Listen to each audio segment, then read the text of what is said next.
Hey, we are live. I'm excited about this. We're at the Marriott, New York, JFK Airport. I got Mark Irgang over here who brought this property to life as a general manager. And of course, we got Dr. Producer Suzanne in the house. How are you doing down there in Florida while we're hanging out over here at the airport?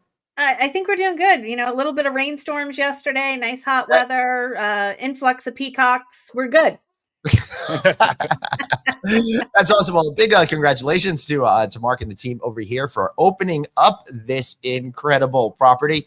It's about time. Very excited to see it. And it overlooks the airport, but we can't see anything over here. So, Mark, I thought we'd try to give people a better view. I set up an airport cam over here for us to take a look at, so you can see all the jets and stuff back over there. You can see the entire airport that they're building 2 brand new terminals over there. I think it's something like a $12 billion investment or something like that, right, Mark? 19.8 billion. Woo! Wow, that's a lot right there. Don't you think there, Suzanne? So yeah, that's pretty tremendous. So I'm going to guess that the budget on this hotel was not quite 19 point something billion. No, not quite 19.8 billion, but it came out pretty well. It looks like $20 billion over here, though. So congratulations. Thank you. Yeah. So Suzanne, I'm excited because Mark's going to take us on a little tour. We're going to talk a little bit about what it's like opening up a property, particularly, it's got to be the first full service airport property in New York to open in, I don't know how long. Do you? I don't know the specifics, but I know it's the first one around here for a couple of years. Besides the TWA Hotel and Hyatt, this is and the first Marriott for sure. Full service.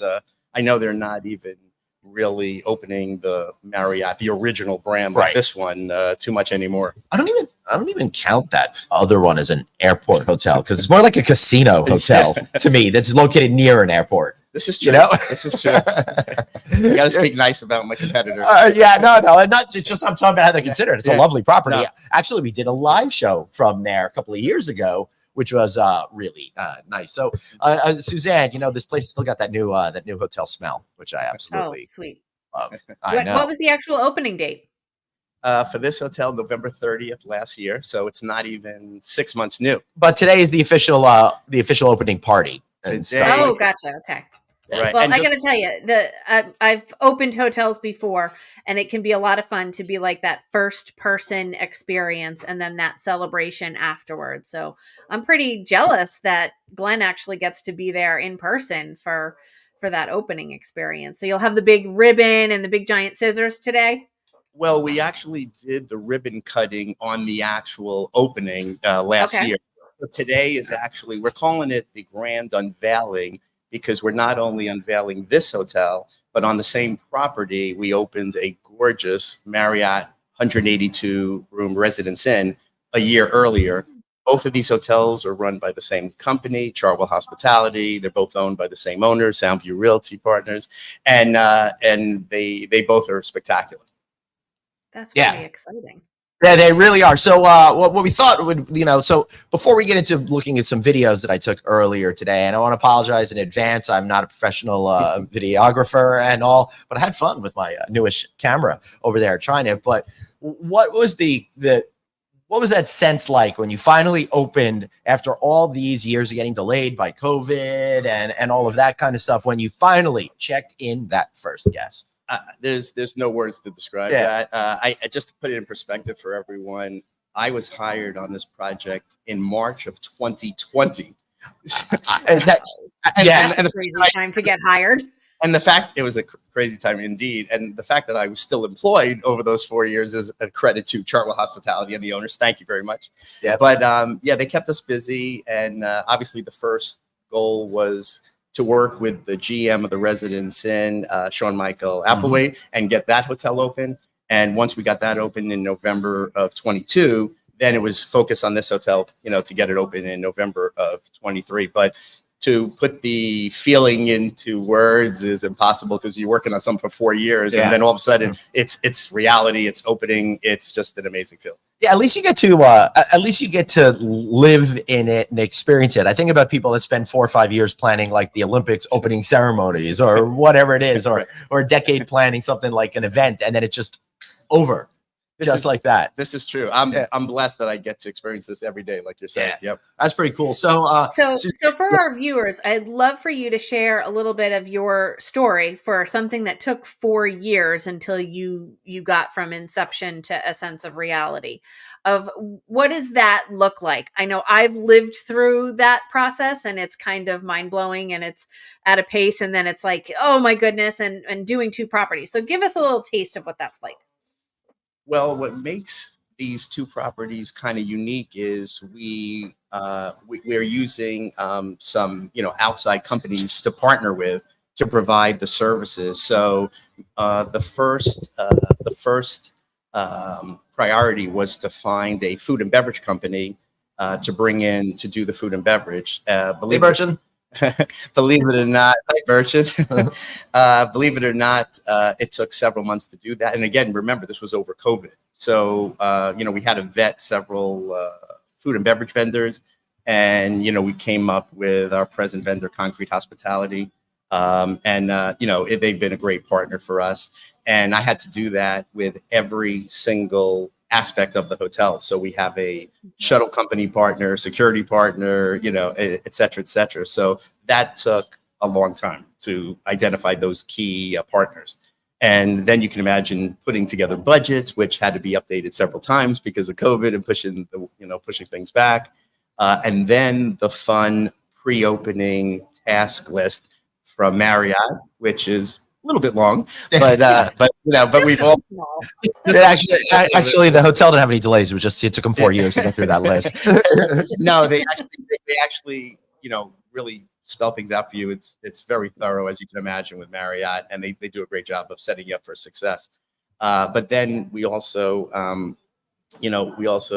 had to do the task list of all the things you have to buy. Think about buying soap dishes, right, and vacuum cleaners, and you have to buy it, for 2 hotels. Right. So let's just say that shopping list took a long time to put together, review. And then, of course, there's the delivery of those items, and then you got to receive them, store them. We put them in warehouses over COVID, and it was quite the experience. That's pretty cool. So Dylan says, "Yay, Dad!" Also a message that my kids will never leave for me on here. Thank you, Dylan. Thank you. And let me put about Birch's comment again. Hey, thanks for saying we're amazing. This is the amazing one over here. But even more, sorry, that was my fault. Oh. I'm going to take it off. Then even more amazing, our beautiful airport view over there. I love it. So, all right, Suzanne, I'll let you continue to put up all the comments. I love that they're coming in today. But I'm going to start. What I'd like to do is I'm going to start the first video. Okay. And the first video is going to be entering into the building and seeing what the lobby looks like. Please just narrate. And then if you want me to stop, just say stop. And I will mess it up, then create a scene, and then we'll make it happen. If you're showing my hotel, I will never tell you to stop. All right, here we go. So yeah, now you're entering the front doors of the hotel, and you can see just the gorgeous contemporary. Hey, what? Oh, hey, who's that guy? Who's that guy? That's my body double. All right, so let's take a look right here. So you have 4 pods of check-ins, and again, just ultra modern. You can see the high ceilings, the incredible light fixtures. It's just a great feeling when you enter. Well, I will tell you the amount of natural light that you'll see here in the lobby and also up here in the M Club, which we'll show you shortly. Look at this. Yeah, you just passed the market on the left, but that's okay. The business center's on the right, and you're looking at the lobby, and you could see all those items that are on that kind of dresser or shelves in the middle. All of those pieces came from all over the world: Syria, Thailand, Africa, Indonesia, Myanmar, Africa. Wow. Yeah. So I could tell you the order if you want later, but anyway, yeah. Well, although those are beautiful pieces, yeah. I can't help but notice that incredible Residence Inn in the yes, background. Yes, I'm glad you said that. Yeah, well, someone had to. Thank you. Thanks for keeping me in line. I appreciate that. No, what's great is the Residence Inn is right outside our front doors, 30 paces outside the right. And Residence Inn gets to look at us, so we share the beauty outside each of our windows. That is awesome. Thanks for saving me, Glenn. Yeah. So I love this. I love this seating area over here in the lobby. And I love that you have little different zones that are going on, so it doesn't feel like everybody's just there in the masses. I like the fireplace you just passed. Exactly. Yeah, that's a great. Let me go back to the fireplace. I tried to hit No, stop. it's all good. So the fireplace is great because that's the first thing you see coming out of the elevator, which is right opposite that. So that's a great, and it really does work, and it keeps you warm. Yeah. We have multiple large screen TVs throughout the lobby. Again, right outside those windows to your right is a bar area. I want you to stop for a second. You see all those lights on the top. Each one of those lights was put together individually. I watched them during the pre-opening. Drew, our electrician, did an amazing job. A shout out to Drew. And each of those is extremely heavy. So it was a really big task putting that together, but I love the look of it. And so now you're in our Q Lounge, which is open in the morning. We call it the Q Cafe, offering breakfast, and then it turns to the Q Lounge. Pretty much from midday on till midnight. There it is. Boom. Yeah, great lounge. And just a side note, which I'm sure we'll talk about more as we get into the restaurant, but the Q Lounge, Q Cafe, and the name of our restaurant, which you're going to see in a little bit, is called the Quimby, is actually named after the first female in the United States to get her pilot's license. So we really named every part of our food and beverage operation after Harriet Quimby. We are bringing her back to life. I love that. And she really was ahead of her time. Born in 1875, died in 1912. She died at 37, very young. But it actually took over 50 years for the U.S. Post Office to come out with a stamp in her honor. Right. Actually, I think I may even have one on me. Oh, that's cool. Here you go. Yeah, I'll hold it up to the You can hold that up. There's the stamp. So that's a gift for Glenn. But thanks. It's a beautiful stamp. But it took 50 years for her to be recognized. We got a picture of Craig from Friday Night Audit right in front of us on my gearbox that's holding up the thing. Maybe we should do this. That's less distracting. I like it. So my question then is, obviously the history and the relevance of her being there. Is there, and I don't know if you captured it on video, Glenn, but is there a prominent area in the property that represents and provides that historical context for the guests to understand? So it's a great question, Suzanne. Believe it or not, and when we go further through the video, this one? Let's stop right there. If you can go back. I can definitely go back. Go back just a second or two. Okay, you see on the top left, that's a picture of Harriet Quimby. Oh, yeah, there it is. Yeah, as you walk in. All right, so now I feel like a jerky McJerk because I didn't know this when I shot this video an hour ago. Yeah. That's okay. I would have done a close-up. It gives me opportunity. All right, hold on. Let's do this. All right, so, look at the close-up I got. Nice try. I know. So to answer Suzanne's question, we have pictures of Harriet Quimby not only on the Q Lounge, but in the restaurant, Suzanne, by the buffet, and then in the M Club, we also have pictures of her, and also the servers are all well versed in the history, so they try to incorporate that into their interactions with the guests. Yeah, that's pretty cool. Yeah. So I love it again, Suzanne. I love all this natural light. I mean, it's tremendous. It really makes a huge difference.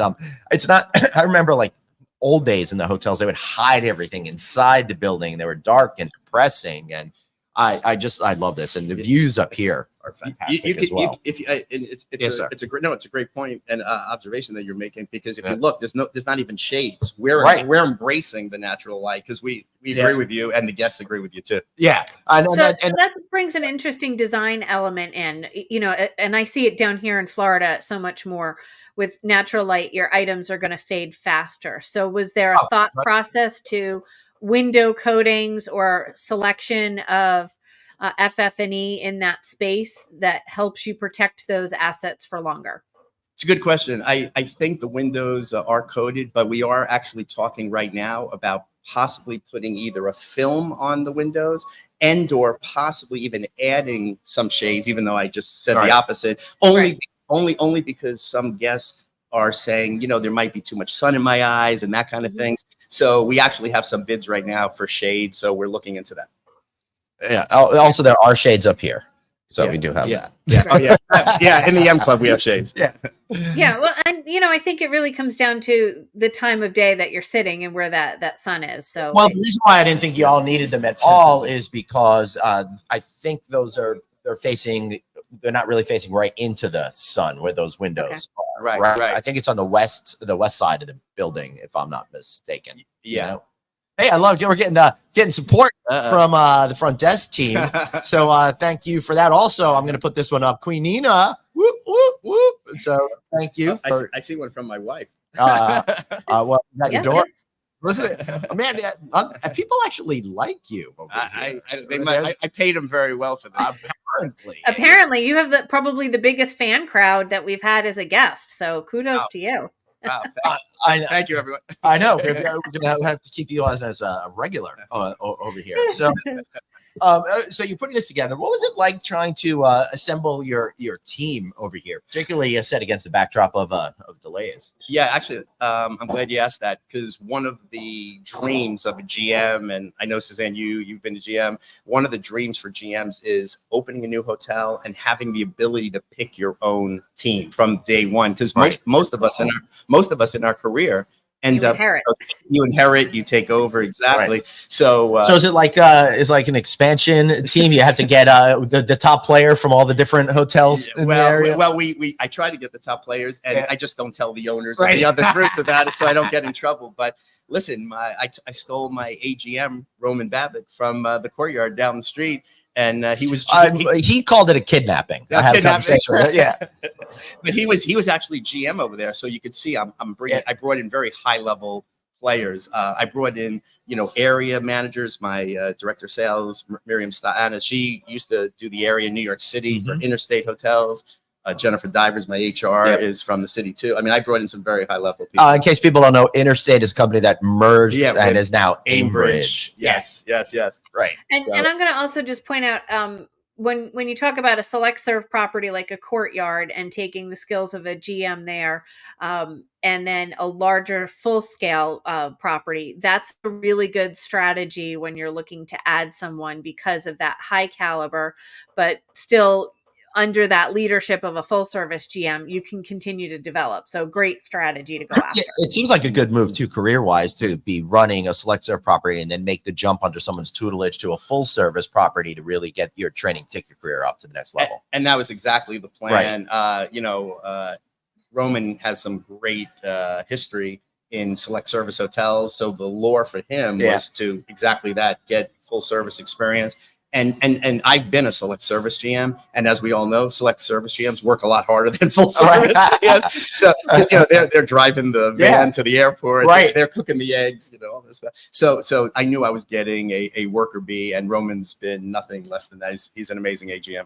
That's awesome. So, what do you love most about being a GM? Because you've been really passionate about getting this hotel open for a number of years. Listen, my family knows this, as you can see by their comments, and anyone knows me. I've been doing this officially since college, 39 years.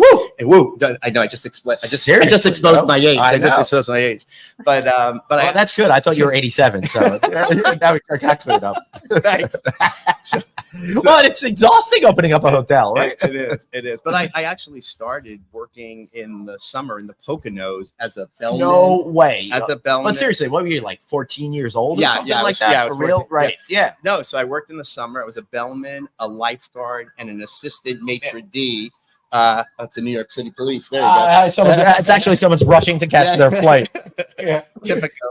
And and I was also the DJ at night in the Poconos. No way. But that's how I got my introduction into hotels. Right. And I said, this is a pretty cool gig. I said, maybe I should go to college for it. And I was blessed. I got into Cornell Hotel School. I went there, and then the rest is history. All right. So that's incredible, because Suzanne, this is kind of like fundamentals of what we're talking about, right? Having a job in a hotel and then discovering your love for it. So how did you go from the Catskills Poconos to that next real moment in hospitality? And why did you even think to go to a hospitality school? How did that come up? Well, the truth of the matter is that my brother went to Cornell, Ah. but he's a lawyer. Right. So he was in the ILR law school. And because my brother and I are very competitive, I said, hey, I need to, study harder and get into Cornell. But I really didn't know what schools they had in there and all that until I found out that they had a hotel school. And I said, oh, I worked in a hotel in the summer. This could be good.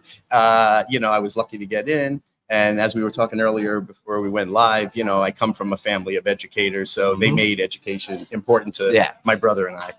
Yeah, that's really important. And 39 years ago, I don't really understand. Maybe you have some context, Suzanne.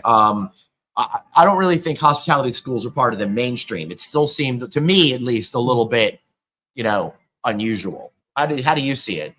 Yeah, I would say Cornell, especially at that time, was probably one of the most was the most prevalent school that was out there. There weren't a lot of schools that were focused on that because, again, I mean, even one of the challenges we even see now is we don't see a position in the hospitality industry as a career.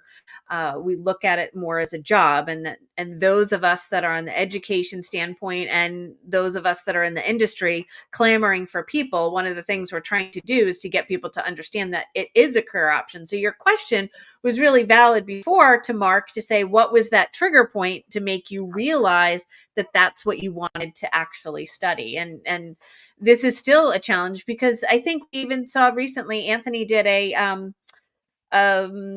TikTok, Instagram out in New York City asking a young woman, would you ever work in the hospitality industry? And she's like, no. And he's like, well, what job have you had? She's like, well, I was a server in a restaurant. And he's like, you've worked in the hospitality industry. Right. And then it's like putting those pieces together and we're still missing that gap. So yeah, that's a really good point. So how do you feel about you bringing on the team members and giving that pathway to success and nurturing them through their careers? No, I think that's probably one of the most important parts of my job is training, you know, always looking to train. And I know what it was like for me, and my best, bosses, mentors are the ones who spend time training me. Yeah. So, I try to spend time, with I came up through rooms. So I try to educate on front office, and rooms operations. I'm pretty good with numbers. So, always helping with the financials because, a lot of these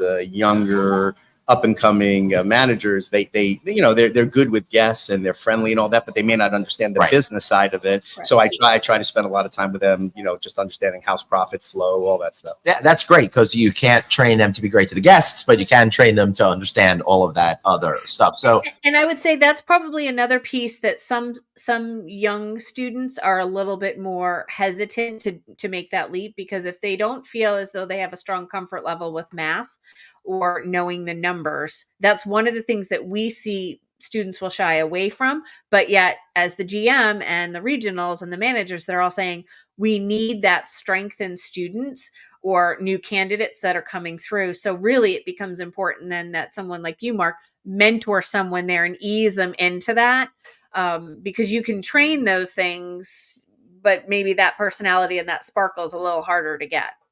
Yeah, and the other thing I would add is because again, I come from an educational family. I think training and education is in my blood.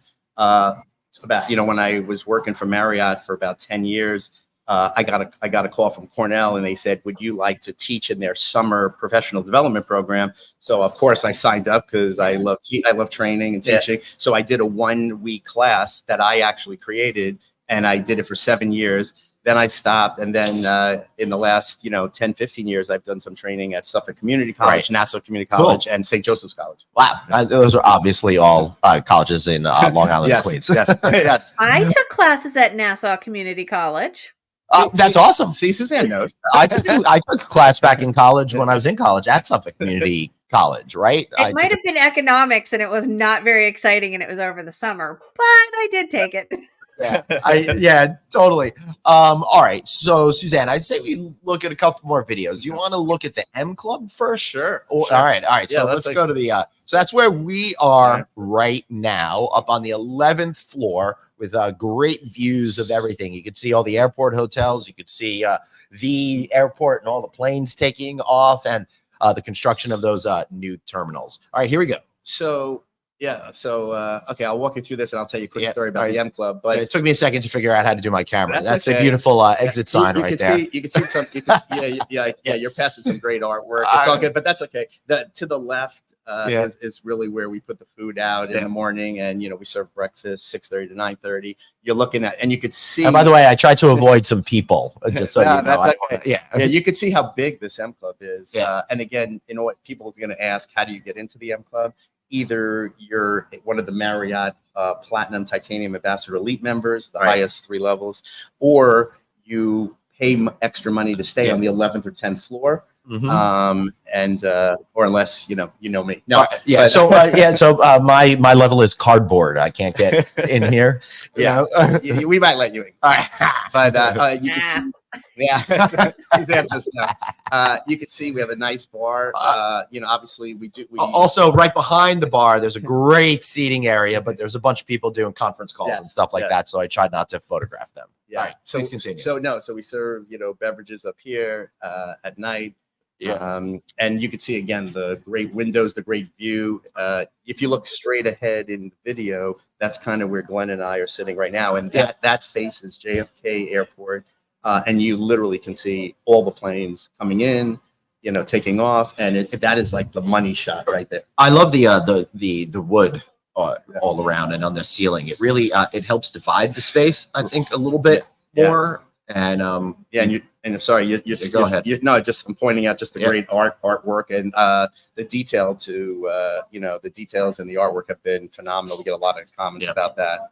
Now, are those shelves actually really high, or is Glenn just really bad at videography? I'm not bad at videography. Well, all right, I'm not good at videography, but I was having trouble figuring out how to get the gimbal to work on the thing. All right. Oh, okay. Time here, we're working on Glenn's cinematic. Right. I'm getting there. I mean, I bought the camera, so that helps. That's it. Yeah. Pretty cool camera. So out that window are the other hotels. This is the back of the lounge.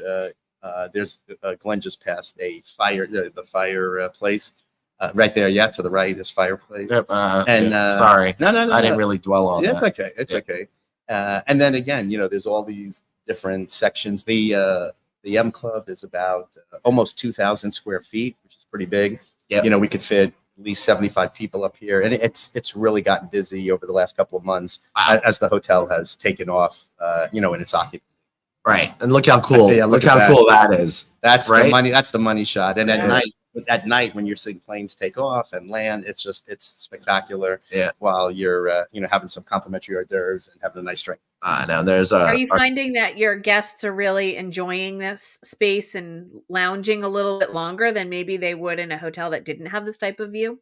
100%. Yeah, we find people up here having meetings, as Glenn just said. We have one going on the other side of the M Club right now. People love working up here. They love sitting at tables next to the windows. And just a really quick story about the M Club is when we, prior to opening, had a conversation with... Hey, Richard.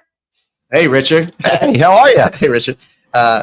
We had conversations about Marriott was allowing owners to put their M Club on the first floor, because for economies of scale to combine them with the restaurant.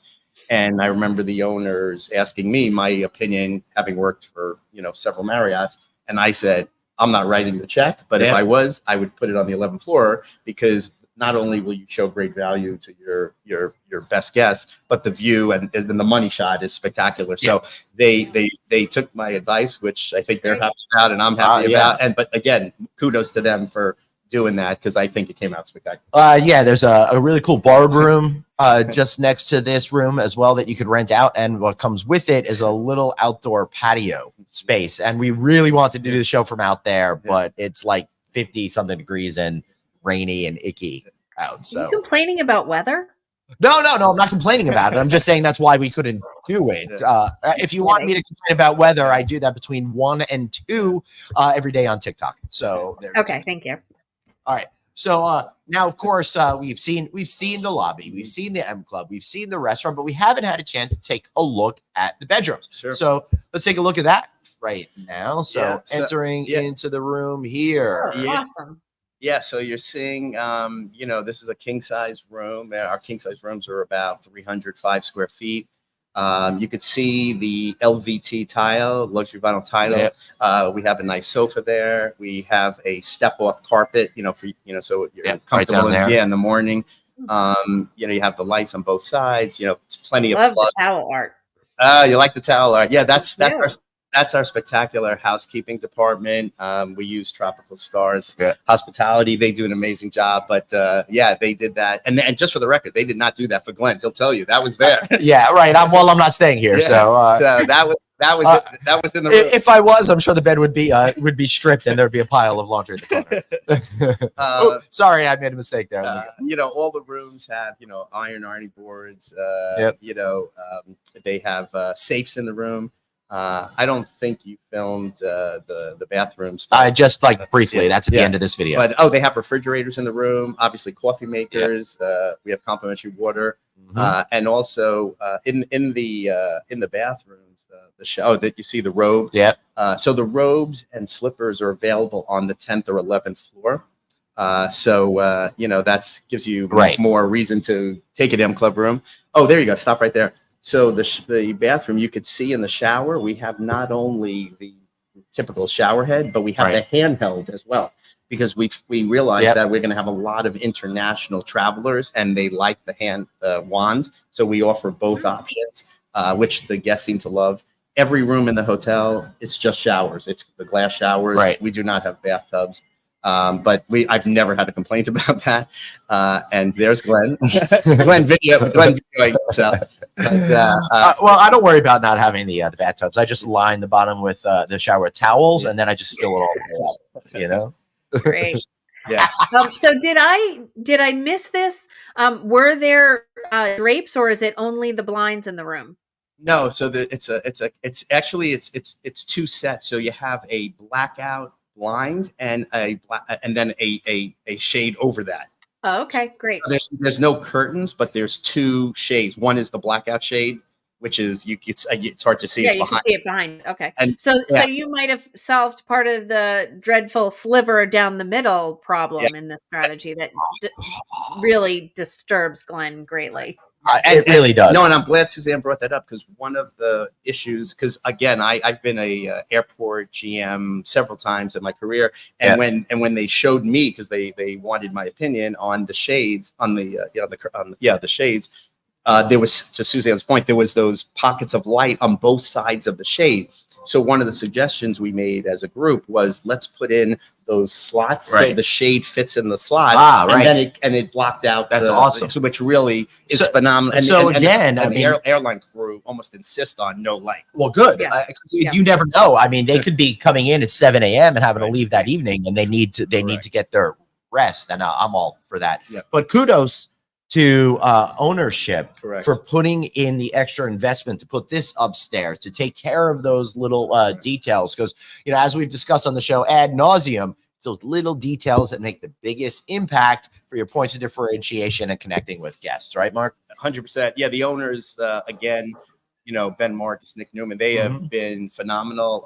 They actually, I've worked for them before. Right. So thank you to them again for bringing me onto this project. But I could say throughout the entire 4 years, they were so engaged in every aspect of the hotel, from design, construction to, executing the opening of the hotel. Yeah. So that kind of really flows into another great question, right? You're an airport property. You mentioned the lighting, and that the airport crew really needs no light. So for our listeners and our viewers, flight crew is going to be literally the crew that's going to fly you on the plane, and typically wherever they land, they need to have an airport opportunity, or a hotel opportunity. And some don't like to be at the airport, and some properties in the construction phase have to look at the window structure and the sound. So explain to us what that process was like and the decision making that went into that. And I will say, other than really loud siren, we haven't heard any sound up here at all. I'm glad you said that. I think that's because there's a window open. I'm glad you're right. I'm glad you said that, because actually, Suzanne, it's a great question. We have double pane glass, so you do not hear anything. Glenn and I have not heard one plane. I think he'll agree to that. Yep. and we only heard that siren. He's right, because one of the windows was open.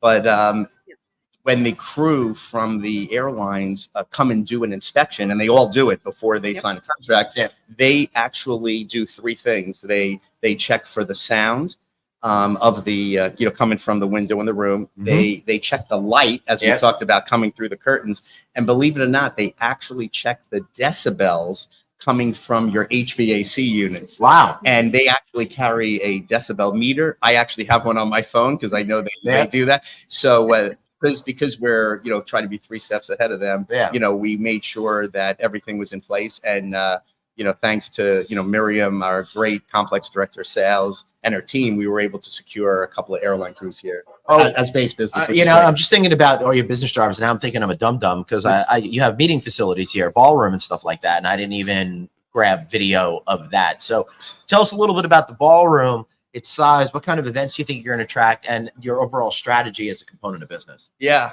If you went in there right now, they probably would kick you out because we're planning for our grand opening party in a couple of hours. But it's 4,000 square feet, a ballroom with about 1,500 or 1,700 pre-function square feet outside. So, combined, it's almost 6,000. It does divide into 3 different rooms, which is great. Each room could do probably up to 85, 90 people. And, right now we've had a couple of meetings. We're doing a lot of training meetings. People come here, they love to do training classes here. Social, we're still, working on, because that's so far out advanced and people are still learning our hotel. But the plan is really to have social events here and continue to have corporate events here. We've hosted some big events for the airport community at Campco, which is a big airline organization. They've had a big meeting here, and we've had I'm on the JFK board, Chamber of Commerce board, and they actually had a board meeting here in our boardroom right next to me. That's awesome. So definitely people are experiencing the hotel. They love the hotel, and I think after tonight's unveiling of both the Residence Inn and our hotel, they're going to really fall in love with both of these hotels. Yeah. That's awesome. When I want to ask a logical thought question, having 2 properties essentially in the same parking lot, and I think probably somewhat in and around after COVID, there's been another push where having dual branded properties in the same building was a strategy versus the parking lot. So was that conversation that happened, thought process behind that, ideas that changed during COVID? No, actually, the plan was always to have 2 separate buildings. We share one parking lot that has 101 parking spots. We do use the same outside partners, that we talked about. Right. So we're using the same shuttle company, DH2. Yep. We're using the same, food and beverage company. Right. And that's worked out really, really well. Same housekeeping, everything. So there's a lot of economies of scale. Right. And myself and the GM over there, Sean Michael Operator, does a phenomenal job. We speak every day. And obviously, if he needs help or I need help, where both of our teams are there to lend support. Yeah, it's definitely a good property strategy to use those economies of scale and efficiency. So it's great to hear. And it's also good to have 2 different products. I remember, at a Marriott convention once, Bill Marriott was talking about, someone asked, why do you have a Fairfield Inn, a Spring Hill Suites, a Marriott, and a Red, and he was explaining very clearly that, trying to hit each different customer and their likes, and that's exactly what we're doing. We're the Residence Inn, all our suites, they all have kitchens. Sean Michael does a lot of long-term extended stay business, which is great. And then I'm, here for the one night, person who's traveling through. And again, when people walk into this hotel, it looks like a New York City hotel. So they're taken back. And when they go to the Residence Inn, they're just like, oh my God, like these rooms are so spacious. They have kitchens, and they have, and Residence Inn, the brand does complimentary breakfast. Those breakfasts are spectacular. And one of my unscientific observations here, the other full service hotels in the area are really, I'll say, classic.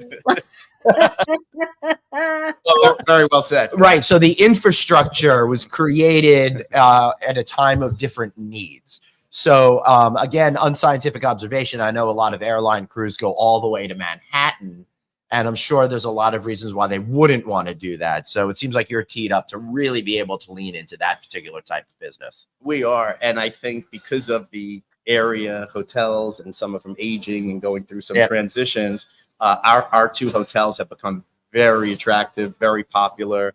And the airline crews have been very happy with their stay. So how do you think about mix of business between airline crews versus passengers? And can you do maybe 2 rentals in a day if people are coming in for one day part and another? Yeah, we obviously we do have the ability to do a day. We do have day use rooms, so people come in at 7 in the morning and they leave at 4. Yeah, and that's awesome. If we need to turn those rooms, we have the ability to do it because we do. I would want you to be able to do that. That's awesome. And we do have overnight housekeeping. Yeah. So that's the whole difference between being an airport hotel GM versus a non-airport hotel. Most regular hotels that I've run, overnight housekeeping is not really a big thing. You might have a house fan, a public space, but we literally have a housekeeping team to turn rooms because we want to be able to, you want people, if they're coming in at 6 a.m., for a halfway flight around the world, they want to get to bed. Yeah, and it's a nice thing when someone, like you said, gets off a 10-hour flight and they are checking in at 7 in the morning. We could say, sure, we have your room.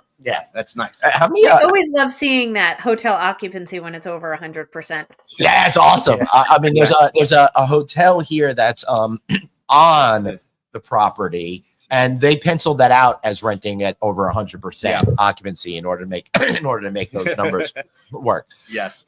I'm curious, how does the whole shuttle van thing work? How many vans do you need? How often do you have to travel and all that kind of stuff? That's probably one of the most important parts of being an airport hotel. Yeah. So we have 4 vehicles right now. We have 2 giant buses, and you obviously combine them between the 2 properties. And we combine them between the 2 properties. And it actually is a little complicated to manage that because, you have to get the airline crews to where they need to be because everything for them is about time. Right. And they want to be picked up. Right. It's not like, hey, we're going to be at the pickup zone every half hour. Right. So one of the nice things about using DH2, our partners in the shuttle service, is that their offices are on Port Authority land. They're on the airport property. So because of that, they have, let's just say, special privileges, and we're able to pick up our guests at the terminals when everyone else has to pick up at Federal Circle. Are you serious? Yeah. That's a big. So that's a huge. That's a game changer and a differentiator. Huge difference. Because otherwise you have to get on the air train. Correct. Go all the way around to Federal Circle. Then you have to walk a bit. Yeah, a bit. Being polite, a bit. Yeah. And then you have to wait for that shuttle at that point. And usually it's like get there, then call us. Yeah. So we work very closely. That's amazing. We work very closely with DH2 to manage that every single day, and that is that's one of the most important things of running an airport hotel. Oh, awesome. What else do we need to know? Anything else? What else you need to know? Nothing. I feel like we've covered the story today. It's a phenomenal hotel. We're excited about the party tonight, and the Residence Inn is just as nice, and two different products for. What I can't believe, man, is we've been planning this show for 4 years. This is true. It's finally coming. It's finally here. I know. Well, congratulations, man. This is an absolutely beautiful property. I'm very excited for you and your team, and to unveil it officially to the world. Yeah, we're honored to be on your show, and Suzanne, thank you so much. And my pleasure. Thanks for sharing it with us all. Oh no, we're thrilled. We're thrilled to be on the show and to be affiliated with Glenn and No Vacancy. And like Glenn said, we've been talking about this show for a couple of years. Yeah, something like this. And hey, why don't you just keep talking about it? One way to do that is to follow us wherever you get your podcast, download the show. And of course, if you're listening to us now, why not give us a look-see sometime? Follow us at novacancynews.com, YouTube, LinkedIn, Insta, as the kids say, Facebook. Yeah, we try to be absolutely everywhere. So thanks so much. And remember, guys, you got one life, so blaze on and follow your passion. See you all next week. And I think we got live.